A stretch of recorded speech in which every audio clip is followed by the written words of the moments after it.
Oke, walaupun kamu nampak quality video dorang yang kabur-kabur, tidak perlu kamu komen, kau punya video kabur. Sebab kita tahu bahwa bukan semua orang mempunyai handphone yang canggih macam kamu semua.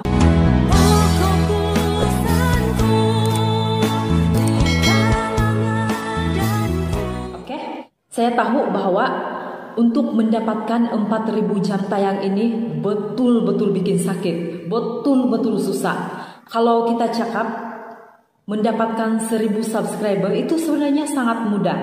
Mungkin dalam masa 1 bulan pun, mungkin tidak sampai sebulan kita sudah dapatkan 1000 subscriber. Tapi untuk apa beribu-ribu subscriber kalau jam tayang tidak bertambah?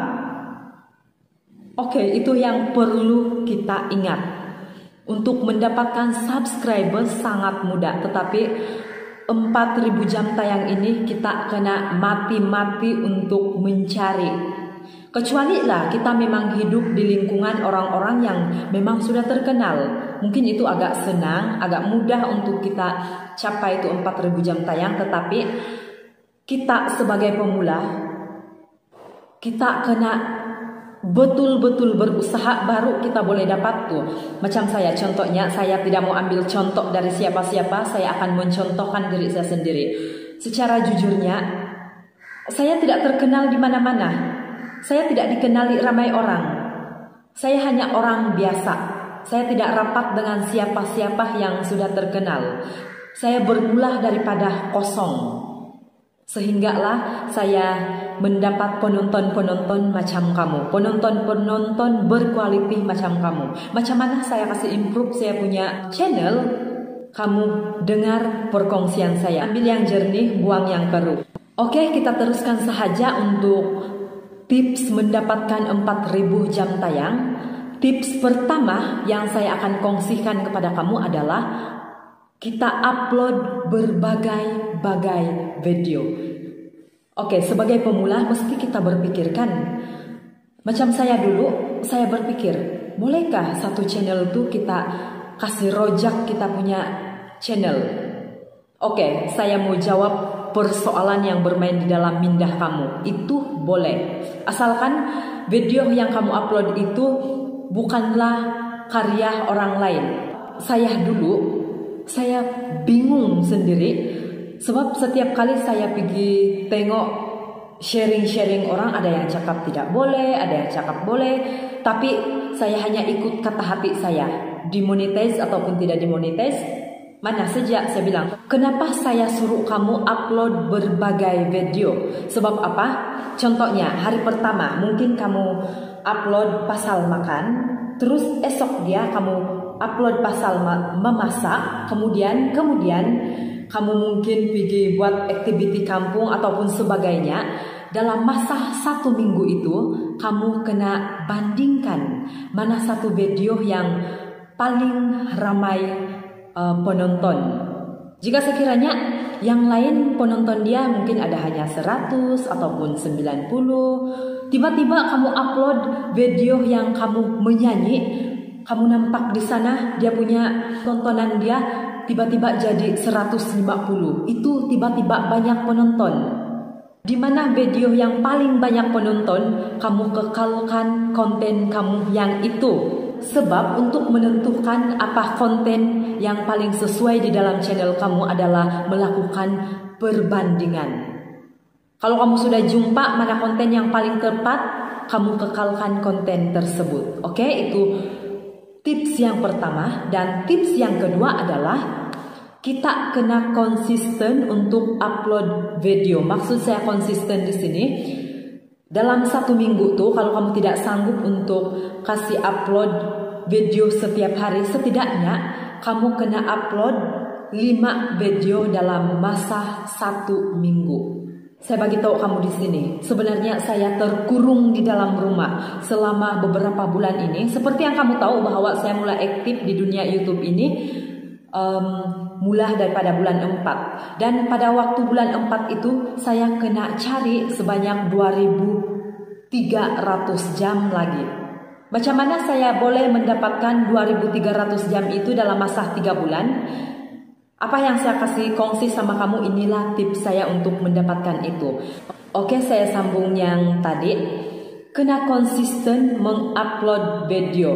Biarlah kalau kita jalan-jalan pergi mana-mana, pedulilah kita ambil gambar, kita ambil video.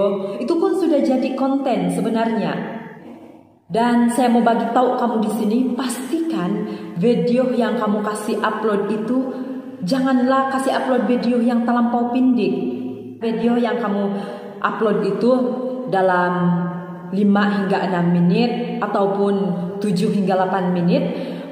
Mungkin banyak di antara kamu yang berpikir, sekiranya kalau saya upload video yang panjang, tidak orang akan tengok. Jangan pernah berpikir seperti itu. Itulah kesalahan pemula. Mereka selalu berpikiran macam tu. Mungkin kalau 100 orang yang tidak tengok kamu punya video sampai full, masih ada 10 hingga 15 orang yang akan tengok video kamu dengan full. Yalah, kalau sebagai pemula ini memang ramai orang yang akan ignore kita punya video begitu sahaja. Mungkin orang pergi tengok hadir. Kita abaikan mereka. Masih ada yang akan tengok video kamu sampai full. Kalau dalam satu hari ada 10 atau 15 orang yang tengok video kamu yang panjang itu sudah cukup lumayan. Macam saya mula-mula saya hanya dapat 100 menit, pernah juga 50 menit dalam satu hari, sampai saya betul-betul putus asa. Tetapi saya tetapkan, pedulilah, lepas ini orang mau tengok video sampai habis kah tidak, saya abaikan sahaja. Dan pada akhirnya inilah hasil dia. Yang ketiga adalah fokus kepada aplikasi YouTube saja. Kenapa saya cakap kita kena fokus kepada YouTube? Oke, secara jujurnya saya tidak ada Instagram, saya tidak ada Twitter, dan saya tidak ada aplikasi-aplikasi yang lain untuk menghubungkan dengan orang lain. Saya cuma ada Facebook dan juga WhatsApp, tetapi Facebook saya memang tidak aktif. Dalam 1 bulan pun mungkin 2-3 kali sejak saya pergi tengok.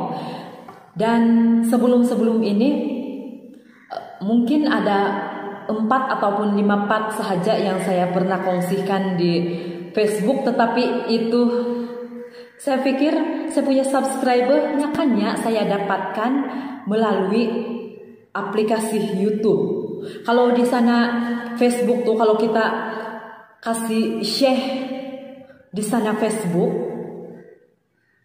di sana mungkin dorang hanya datang sekali untuk pergi subscribe. Bukan selamanya dorang akan sama-sama dengan kita.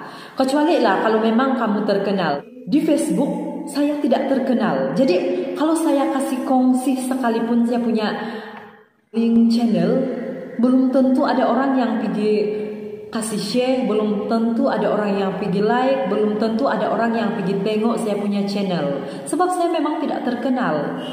So, kenapa saya suruh kamu untuk fokus di dunia YouTube? Karena di dunia YouTube sahaja kita boleh mendapatkan subscribers yang berkualitas. Saya bagi tahu kamu, saya mendapatkan subscribers benar-benar melalui YouTube sahaja. Tips yang ketiga itu sahaja penjelasan dia. Tips yang keempat adalah tunjukkan komitmen Anda untuk bersahabat dengan channel-channel yang lain. Selama ini saya selalu cakap sama kamu, balik-balik saya cakap, jadilah seorang creator yang berkualitas. Tunjukkan komitmen kamu. Kenapa saya suruh kamu buat macam itu? Sebab sebelum ini saya lakukan benda yang sama. Saya bagi kamu tips, apabila kamu pergi melawat sesebuah channel, kamu kena pastikan bahwa kamu menonton video mereka sehinggalah selesai. Kamu kena tunjukkan bahwa kamu berminat dengan video mereka. Macam mana cara kamu untuk menunjukkan bahwa kamu benar-benar berkomitmen? Komen yang kamu sampaikan itu adalah sinopsis daripada keseluruhan video yang mereka upload. Apabila kita melakukan seperti itu, sudah semestinya si pemilik channel tersebut akan mendetek bahwa kita benar-benar menonton video dia sehinggalah selesai. Percaya ataupun tidak, apabila kamu melakukan hal tersebut, mereka akan melakukan hal yang sama. mereka akan tengok video kamu sampai habis. So inilah alasan saya kenapa saya suruh kamu untuk menonton sehingga selesai. Saya suruh kamu untuk menjadi seorang kreator yang berkualiti, berkomitmen. Itulah alasan dia. Tips yang kelima adalah kena tahan hati. Kenapa saya cakap tahan hati? Mungkin sebagai pemula ini apabila kita nampak kita punya video karena unlike, kita nampak kita punya subscribers berkurang, kita nampak komen yang negatif, yang tidak membangun, kita memang akan down. Dengan satu unlike pun memang kita akan rasa stres, kita rasa sedih, kita rasa kita punya video itu tidak berkualiti. Kita kena ingat bahwa sebagai pemula ini, itulah risiko yang kita hadapi. Kalau kita berani terjun di dunia YouTube, kita kena berani menghadapi kritikan. Sebab bukan semua yang kita lakukan orang suka. Sedangkan saya bikin konten macam ini yang saya pikir membantu orang lain sekalipun, masih ada orang yang tidak suka dengan konten saya. Nah, jadi kamu kena tahan hati untuk menghadapi semua kritikan orang lain. Oke? Tetapi saya sarankan kamu semua, kalau kamu pergi berkomentar sama orang lain, kamu tolonglah jadi orang yang positif, jangan negatif, oke?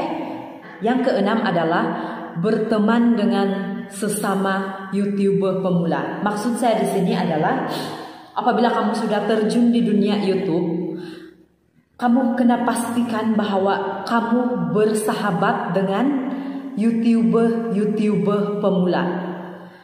Contohnya kalau kita pergi tengok video mereka yang memang sudah terkenal, walaupun kita tengok dari A sampai Z, walaupun kita bikin huraian daripada A sampai Z, si pemilik channel yang sudah sangat terkenal itu, mereka tidak akan pandang kita punya komen.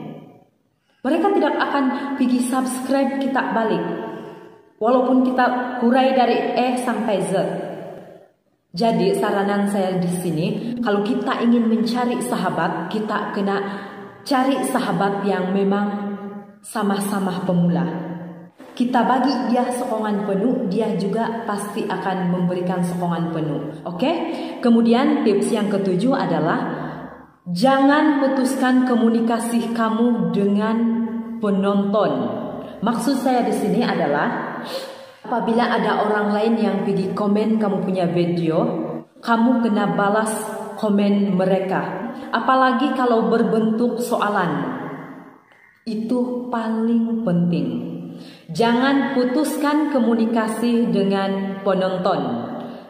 Saya secara jujurnya, ya, apabila saya tengok sesebuah video, kemudian saya komen dari A sampai Z, baru dorang like dengan love saja, saya bagi tahu kamu, saya memang sangat tidak suka. Saya tidak suka sebab tujuan kita pergi tengok video itu untuk beramah mesra dengan si pemilik channel. Tetapi kalau di sana dia tidak balas kita punya komen, rasa lain begitu. Sebagai pemula jangan sombong. Saya bagi tahu kamu di sini, jangan sombong. Dan tidak perlu memilih kepada siapa kamu mau bersahabat di dunia YouTube.